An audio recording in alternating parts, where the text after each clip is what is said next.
Hey guys, welcome back to my channel. My name is Angie and today we're going to be making this Pochacco garden set. I'll be using these medium square nail tips I got off of Amazon, and of course everything that I use in my video will be linked in the description box below. I've already went ahead and prepped the set using a buffer, and now I'm just going in with one layer of base coat. If you guys hear any background noise, it's because my dad is fixing my car brakes. By the way, you guys, I am working on a summer flower set. Hopefully I'll be able to post the tutorial soon. I am kind of busy with work right now since I'm working full time, but I'll probably post it next week. After curing the base coat layer, I'm going to be going in with this Bermuda Nude gel. Instead of the normal neutral tone nude, I'm just going for a peachy lighter nude than usual. And I think this gel does just the job. It is pretty sheer, so I'm probably going to layer it with another nude. But I'll be applying this to all of the nails since we're doing French tips. After curing that first nude layer, I'm going to go in with another nude. This is 1301 from the brand Kawaii, I'm not really sure. And this is just going to darken it a little bit just because I think I went a little too light with the nude. So we're just going to bring it a little more darker so it'll fit my nail beds. I'm so sorry I'm out of frame.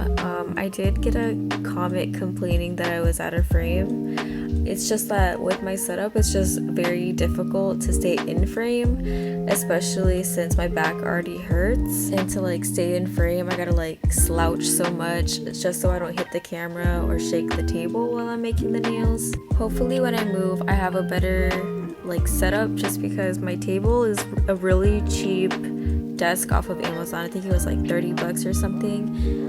When I'm at home I have, you know, a pretty sturdy table, but when I'm at my boyfriend's it's extremely like light and fragile, so like if I like tap it or shake it or make any movement it's gonna shake the entire desk. Here's what the two different layers look like. The first layer is on top and then the mixing two nudes is on the bottom. Since we're doing French tips, I'm going to take an alcohol wipe and just wipe off the surface before buffing it out. And if you guys watch all my previous videos, I do like doing this just because it makes the whole French tip drawing process a lot easier and definitely a lot smoother. And I'm just using a mini nail buffer block just to buff off the surface. And sorry if my voice sounds a lot raspy right now because I don't know where I put my water bottle. And I'm too lazy to go downstairs right now. I did end up leaving the ring finger alone when it comes to buffing just because I am going to make that an Aurora nail and not a French tip. So for the Aurora nail, here's a hack. I'm using a matte top coat and I'm just going to be applying one layer, then curing it. And we'll be using eyeshadow for the color. And while that's curing in the lamp, I'm going to be using C335 for the French tips.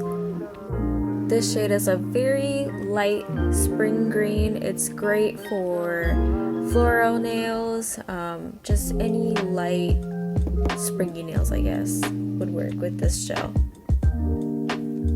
For French tips, I like using this very long, thin brush. I got this in a set from Beetles. Since it's pretty long, it makes it really quick and easy just to draw on the French tips. As for the method, I like to freehand all of my French tips. I don't really care for the A method just because I'm just used to like drawing on the smile line anyways.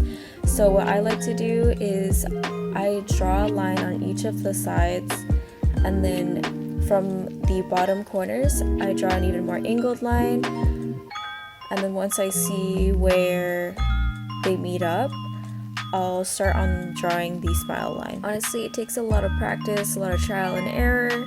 When I first started making nails I didn't have any stand, so I would just use my natural nail smile line to follow as a guide. But then when I started using like nail tips and nail stands, it was pretty hard to draw in the French tips. I'll definitely admit that. It probably took me like a couple of months when I first started out just to, I guess, achieve a very clean French tip. I would say the key here, other than practice, practice is to use a long thin brush. And from there, watch a lot of YouTube videos, TikToks, whatever it takes just to get a guide or a feel of what it's supposed to look like, and then just practice it. There are so many different methods to create French tips. Another way that I've seen other people do is to use a flat brush just to paint the top portion of the nail, and then to take a cleanup brush and create that smile line. But that gives you a lot of room for error, I feel like, and if you're looking for an almond, like a more almond smile line like this, then that method will probably not be your best choice.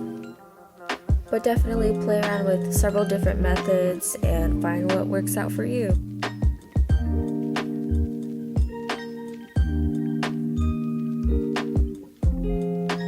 For the Aurora, I'm going to be using the Unforgettable palette that I have, and I'm going to be using Swamp House and Riveting. And I just use this super fluffy eyeshadow brush. It's like a blending brush just to disperse the powder on top of the ring nail. I don't know why I ended up not recording the clip, but it's a very faint, or I didn't want it to be too strong. And now I'm just taking some top coat just to go over the nail. Whenever you're doing Aurora nails with eyeshadow, you want to make sure you take a fluffy brush just to dust off any remaining eyeshadow, just so it doesn't dirty up your top coat. Now for the middle nail, I'm just going in with a nail buffing block just to buff the surface out before we create our chrome design. This makes sure that the chrome only sticks on to the design that we painted on with fresh gel, rather than the French tip and the nude base that we worked on earlier. And I'm dipping a shorter thin brush into some black gel, and this will be the base for our chrome design. This honestly made me so frustrated just because it took me a couple of tries just to get right. Whenever I'm making nails that have flowers or butterflies that are coming off from the side, it's really hard to make it even on both nails, and it just angers me so much. So I got really frustrated over here. After designing the petals, I also added some vines coming off of the side.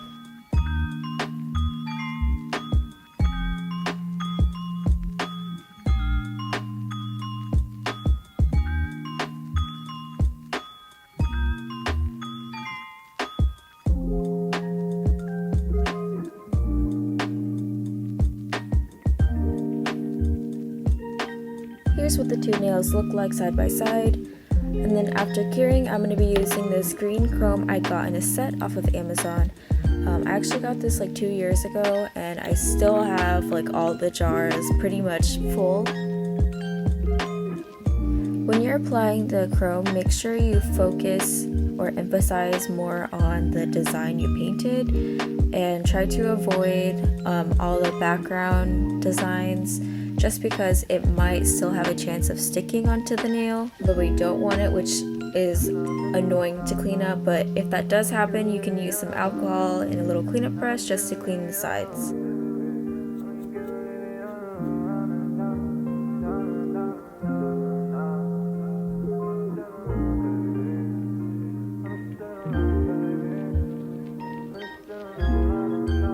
For the 3D clear designs, I'm going to be using this thick rhinestone glue from Beetles. This came in a set with rhinestones and a couple of little rhinestone trays.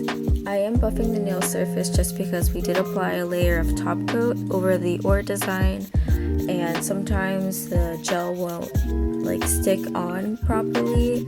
And then I'm also going to apply top coat over that 3D design as well, just because the 3D design won't be a non-wipe type of situation. So it will need to have some top coat on top, otherwise it's going to be uncured gel and it's just going to be gross. The 3D design is very similar to the chrome nail, it's just that we're not adding any vines, it's just going to be the petals. For the center of the half flower, I'm going to be applying some pearls. And you guys, I don't know what was going on with this pearl container, but it was jammed or something, and you can see me struggle trying to open up the other sections. Like, I got the whole camera and desk shaking. Oh my god. For the rest of the charms, I'm going to be using this Mukart rhinestone glue. When you're using this glue, you have to make sure you're using the right amount. Just because if you add too much, the charm is going to like fall off.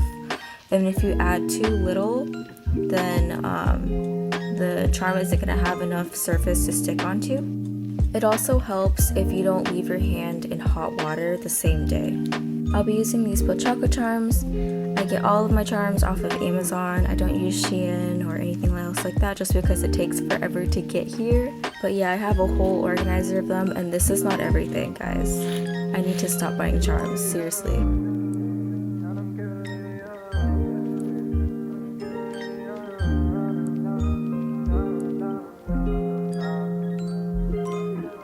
For the 3D design, I also ended up adding a layer of some iridescent chrome. I think this is like an Aurora chrome. And I wanted to do this just because I wanted to add another layer of dimension since we already have the chrome, like the green chrome, the pearls, the charms. I didn't want this nail to look super plain. And I'm going to be using some butterflies and roses I got in like these different bags of mixed charms. To complement the Aurora 3D design that we did on the ring finger, I'm just going to select some charms that have an iridescent or Aurora finish, and those that have a slight pink hue to it. I'm also adding some pearls on the green chrome design. And guys, I have a real question for you guys. If you make nails that have these pearl charms or pearls or rhinestones, whatever they're called, what do you use to make sure that pearlescent finish on top of the pearl doesn't like etch away or like fade out? Because anytime I make sets with these pearls, it like the pearl finish just ends up disappearing out of nowhere.